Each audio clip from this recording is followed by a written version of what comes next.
Réinventer l'éducation.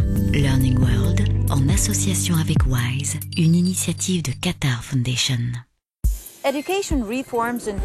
La réforme de l'éducation l'an dernier a provoqué un vif débat public. Peut-on autoriser les enfants de 10 ans à quitter les bancs de l'école? Quelle est la situation des filles et des femmes dans ce domaine?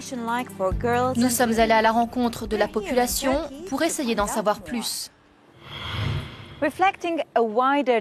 En Turquie, le débat sur l'identité du pays et la place de la religion dans la vie publique se cristallise sur une fréquentation croissante des établissements d'enseignement religieux. Comment fonctionnent ces écoles? Reportage dans l'une d'entre elles. La Turquie est un pays majoritairement musulman. L'histoire de l'Empire ottoman est toujours très présente, comme en témoignent les mosquées et les écoles islamiques. Héritière des Médrèses, école de théologie sous l'Empire ottoman, les imams hatip, lycées d'enseignement religieux, se sont développés dès 1924 et ont connu dans les années 70 un succès croissant. Mais depuis le coup d'État de 1997, les élèves issus de ces établissements étaient soumis à une sélection plus difficile pour entrer à l'université. La réforme de l'éducation votée l'an dernier leur rend l'accès plus facile. Avec cette nouvelle loi, les obstacles que rencontraient les diplômés de ces établissements n'existent plus. L'université leur est maintenant plus accessible. Désormais, les enfants de familles conservatrices pourront espérer avoir un meilleur travail et un meilleur rang dans la société. Nos ancêtres ottomans étaient toujours à l'avant-garde dans les domaines de la science et de la religion. C'est pour cela que j'ai choisi un lycée d'enseignement religieux.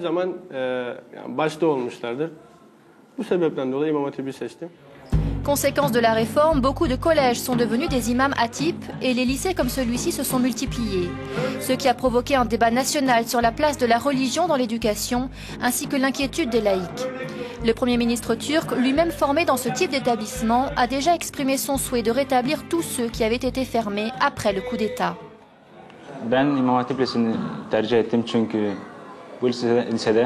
J'ai choisi un lycée d'enseignement religieux parce que, comparé à d'autres, il est bien meilleur dans l'enseignement du Coran et de la loi islamique.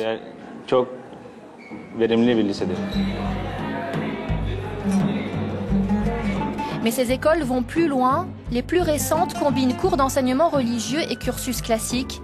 Les étudiants ne s'y inscrivent pas seulement dans l'espoir de devenir religieux, ils peuvent désormais choisir leur carrière.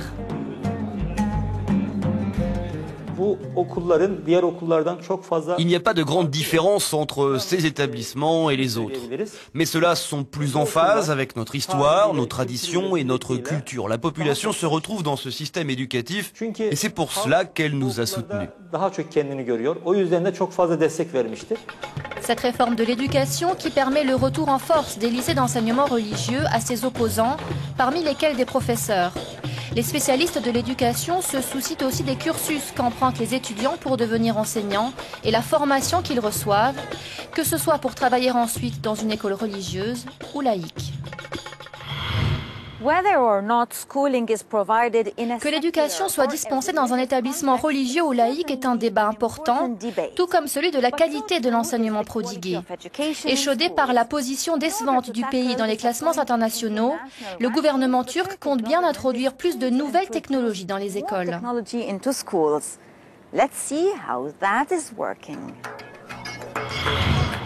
Les nouvelles technologies à l'assaut des écoles turques. L'an dernier, le gouvernement lançait le projet Fatih, littéralement conquérant. Objectif, introduire plus de technologies dans le système éducatif turc. Celui-ci, selon un récent sondage, se classerait 32e sur les 34 pays de l'OCDE. Dans le cadre de ce projet, près de 13 000 tablettes numériques ainsi que des écrans intelligents ont été distribués dans une cinquantaine d'établissements à travers le pays, comme dans cette école d'Istanbul. Comme vous l'avez vu, nous utilisons des animations, des choses visuelles. Cela nous aide à mieux expliquer la leçon aux élèves. Nous pouvons travailler sur des exemples concrets. Les élèves n'ont pas besoin de tout écrire. Ils peuvent voir ces mêmes animations chez eux sur les tablettes. Mieux ils comprennent le sujet, mieux ils étudieront. Au final, les élèves s'intéressent et travaillent davantage. Et les résultats s'en ressentent. Pas seulement en sciences, en mathématiques, mais aussi en géographie, en histoire, et tout cela grâce à ce support visuel. Ces changements ont donc d'énormes avantages pour les élèves.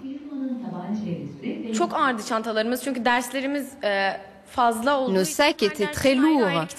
On devait transporter plein de livres et de cahiers pour différentes matières. Maintenant, nous avons juste notre tablette.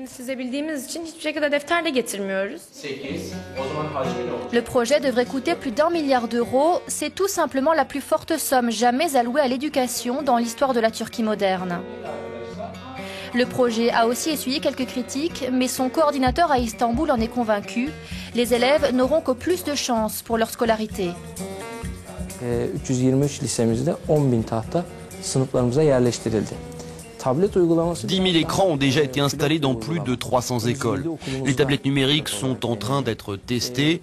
Au départ, nous en avions distribué 800 dans 7 établissements, puis 1400 de plus. Henüz sadece 7 okulumuzda 9. ve 10. sınıflar seviyesinde pilotlanıyor. Au final, le projet doit être déployé dans près de 600 000 classes. Plus de 40 000 écoles turques devraient être concernées.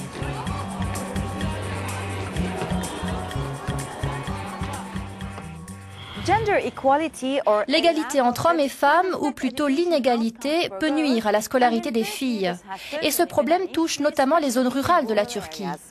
Toutefois, la situation tend à s'améliorer grâce à l'action du gouvernement et d'associations. Explication dans ce reportage. Dans ce village retiré de l'est de la Turquie, les filles et les femmes victimes de discrimination ne sont pas rares. Beaucoup de familles défavorisées privilégient l'éducation des garçons, tandis que les filles restent à la maison pour aider aux tâches ménagères et attendre leur mariage. Nekla s'est mariée à 17 ans, elle a eu 4 enfants dont elle a la charge aujourd'hui que son mari est emprisonné. Elle n'est jamais allée à l'école. Je suis l'aînée d'une famille de 8 enfants. Je ne suis pas allée à l'école car j'ai dû aider ma mère à s'occuper de mes frères.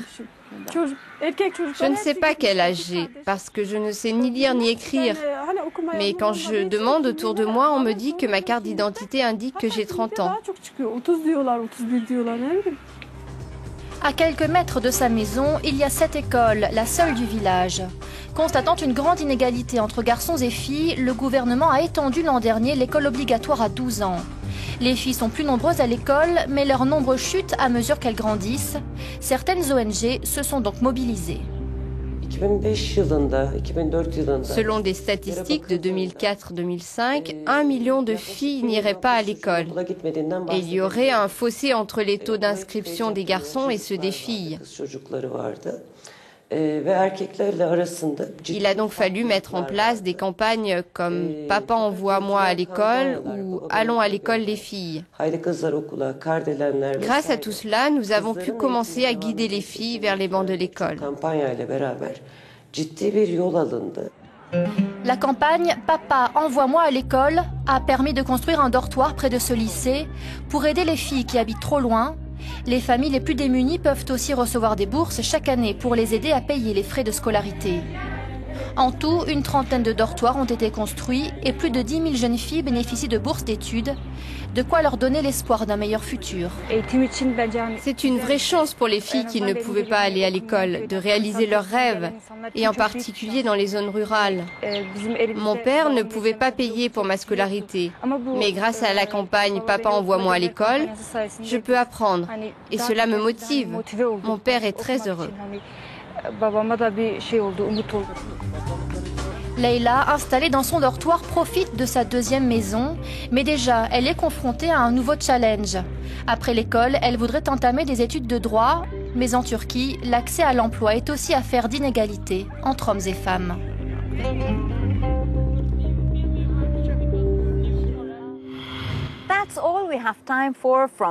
Voilà pour cette émission, merci de l'avoir suivi. Le débat continue sur les réseaux sociaux. Sur Twitter, notre hashtag est LearnWorld. Au revoir au nom de toute l'équipe à Istanbul. Learning World, en association avec WISE, une initiative de Qatar Foundation.